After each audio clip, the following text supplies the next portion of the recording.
Hugh Keevins believes Brendan Rodgers has suffered an act of betrayal. Welcome back to Fog Football. Champions League qualifiers on the horizon yet again. Hugh Keevins here. A few short weeks ago, Hugh Keevins said he was going to stick his entire pension book on the blue side of Glasgow if they took on the green side of Glasgow right now. Would he do that? Would he do it a few weeks later? Would he still be making that claim? I don't know, but I mean, if we want to speak about acts of betrayal, I feel like I've been betrayed. I feel like I've been sold down the river by Russell Martin, man. But yeah, we've all heard me talk about that the last, I was going to say the last day, pretty much the last month. The last month at Rangers has just been an absolute disaster in terms of Russell Martin. But let's hear what Hugh Keevins had to say regarding Celtic. And he says the charge against Celtic is maladministration. And I believe Brendan Rodgers is a victim of betrayal. That's the big headline from his wee article on this Monday morning. Anyway, let's dive into it. Chris. I feel like it's always a Chris on this channel, whether it's Boyd or Sutton. But this is what Hugh Keevins had to say. Celtic left themselves hostages to fate in the second leg of the Champions League playoff against Karat Almaty. They have been taken captive and imprisoned by the club's own lack of ambition. Manager Brendan Rodgers is a victim of boardroom betrayal, and supporters have been taken for fools by the Celtic Park hierarchy. The cost of corporate neglect is stagnation on the park and the worsening of the disconnect between club and customers. I wrote here last week, it was as if the Celtic board had a death wish. They were going about their business in the transfer window. After observing the crowd's poisonous reaction to the lifeless 0-0 draw with the Kazakhs on Wednesday night, I rest my case. The year is 2025. The atmosphere is 1994. End of quote. Fucking yeah, wasn't alive for 1994, but take me back. Take me fucking back. I need to build a time machine because I don't think anything's getting better here in the year 2025. It's rank rotten. Fuck, I'd take 2021 at this stage. Honestly, right, anyway, what's the Hugh. The difference is when Fergus McCann arrived to save an institution from closure in 1994, Celtic were in debt to the tune of millions of pounds and floundering under a board of directors who had no idea how to run a football club. Today, Celtic face expulsion from the Champions League with the associated loss of substantial revenue while having tens of millions of pounds in the bank. It is as unbelievable as it is unforgivable in the eyes of those who partly created that level of wealth through slavish devotion to the club. The mood of 1994 also came to mind when a fans group, Boys Celtic, issued a statement condemning the board for incompetence and disregarding the fans.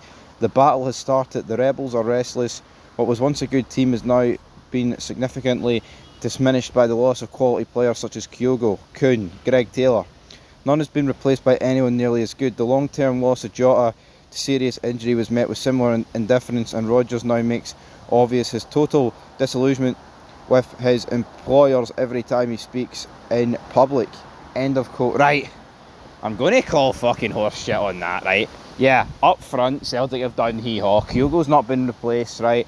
And Nicholas Kuhn's not been replaced. We can all agree on that. But to suggest that Greg Taylor's not been replaced... Kieran Tierney's better than Greg Taylor, right?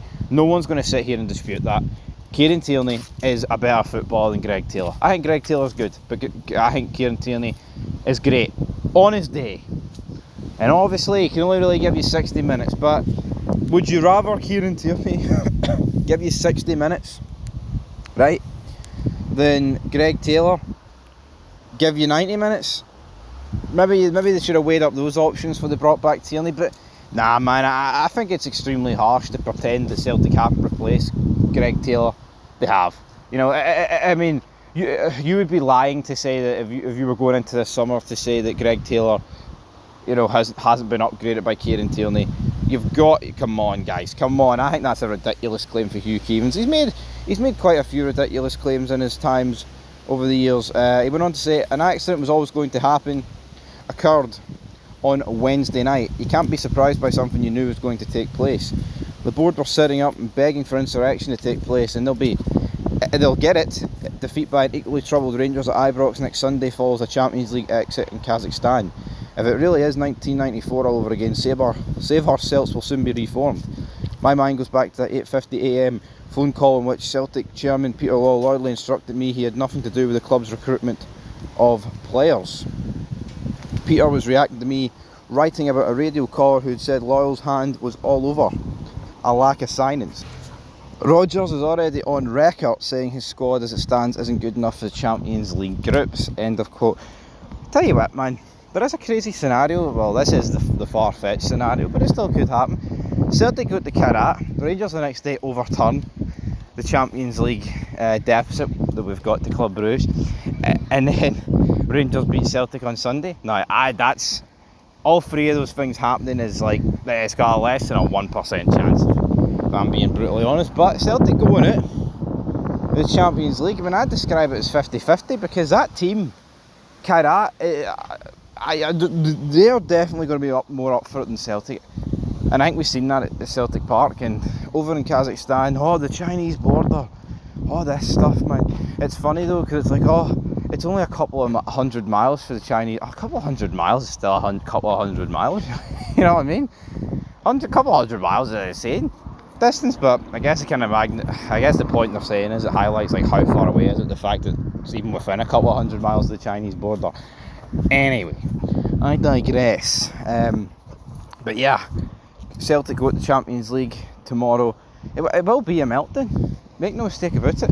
It'll be worse. Of course, it'll be way worse than last Wednesday's 0-0 draw against Karat Almaty. So here, I'll welcome it, and I'll welcome his other wee prediction. Rangers beating Celtic on Sunday. That would be utterly fantastic. Is it going to happen? Well, we'll have to wait and see, folks. Football, it can turn, it's on a knife's edge. Anything can happen, man. Anything can happen in football, and like I said, I don't think it's the most craziest results we could ever predict. Although, looking at this Rangers team, it might just feel that way. But yeah, we'll be there to cover it. So yeah, big European midweek, man. All four teams away. Coefficient picked up 2 draws and 2 defeats last week. All four teams really need to dig deep, fight, and get over the line. And it'll be interesting. But yeah, we'll get those 4 reviews up over the course of Tuesday, Wednesday, Thursday. But I think we'll do a European preview show tonight. And if there's any more fallout, then we will be right fricking on that. But yeah, it's a bit. Peace.